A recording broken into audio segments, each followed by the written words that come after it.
ऐका ललिता देवी तुमची कहाणी। 8-5 नगर होतं। तिथे एक ब्राह्मण होता।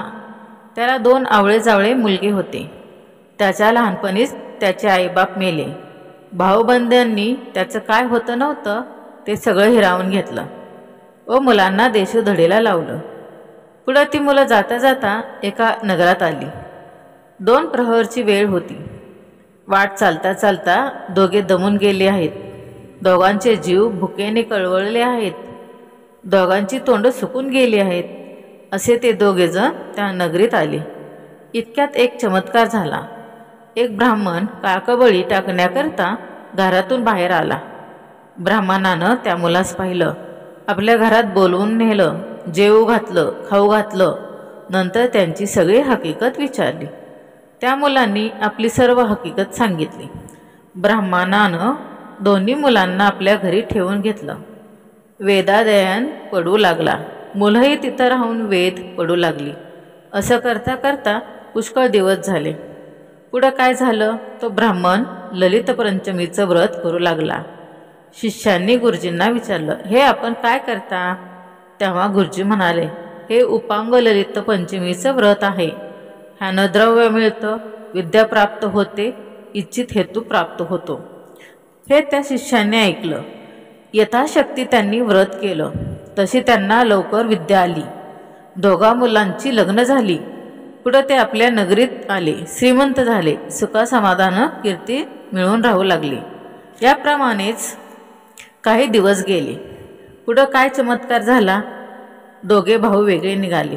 थोरला भाऊ दरवर्षी आपलं ललित पंचमीचं व्रत करी, त्यामुळे त्याची संपत्ती कायम राहिली। धाकट्या भावानं व्रताची हेळसांड केली।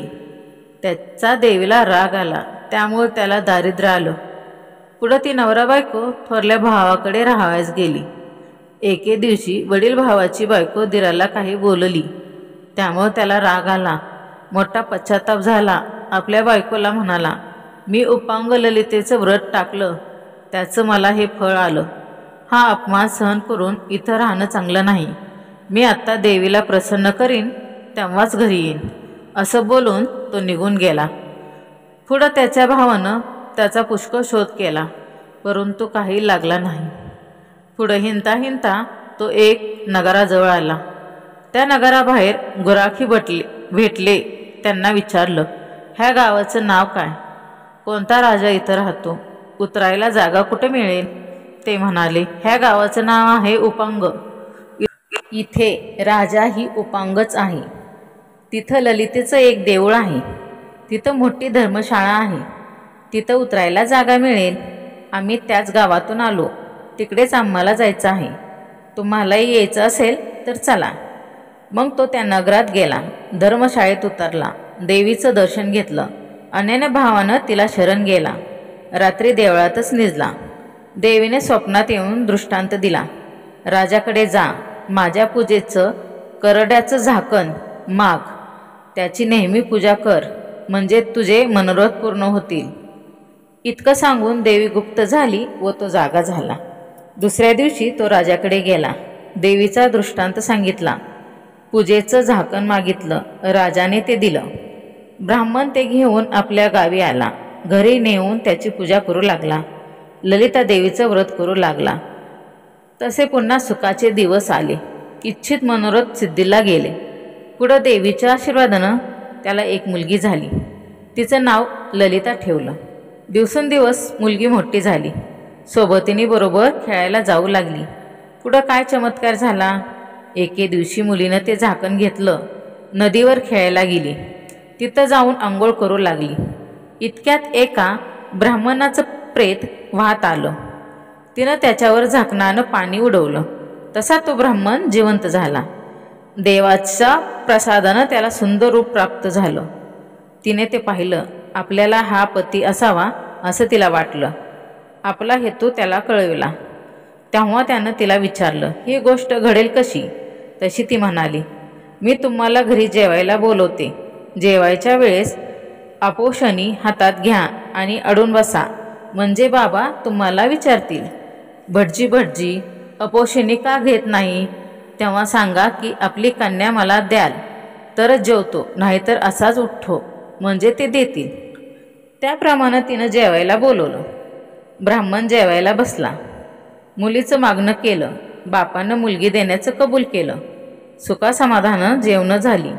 चांगला मुहूर्त पाहून लग्न लावलं. नवरा नवरीची बोळवण केली.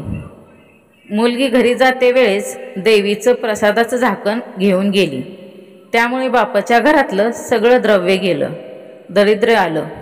तो फार गरीब झाला. तसं त्याच्या बायकोनं मुलीजवळ झाकण मागितलं. मुलीनं ते दिलं नाही. तिनं तो रोष मनात ठेवला. एके दिवशी आई मुलीच्या घरी जाऊ लागली. जाताना वाटेत जावाई भेटला. सासूनं त्याला ठार मारवलं. झाकण घेऊन घरी आली. इकडे मुलीच्या व्रताचं पुण्याने जावाई जिवंत झाला. उठून घरी गेला. बायकोला झालेली हकीकत सांगितली. तिला मोठा आनंद झाला. पुढे ही सगळी हकीकत सासूला समजली. तशी ती जावायच्या घरी आली. पटपट पाया पडू लागली. केलेला अपराध कबूल झाली. तिला पश्चाताप झाला. अशा कर्मामुळं तिला गरिबी आली. तिचा नवरा आश्चर्य करू लागला की वारंवार असं होतं का. ह्याचं कारण काही केल्या त्याच्या लक्षात येईना. म्हणून वडील भावाकडे गेला. त्याला सगळी हकीकत सांगितली. तो म्हणाला, तू ललित पंचमीच्या व्रताची हेळसांड करतोस. त्या योगानं असं होतं. व्रत नेम यथास्थित कर. देवाची पूजा कर म्हणजे तुझं कल्याण होईल. त्यानं तसं वागण्याचा निश्चय केला. घरी आला. व्रत करू लागला. काही काळाने दरिद्र गेलं. त्याचे मनातले इष्ट हेतू पूर्ण झाले.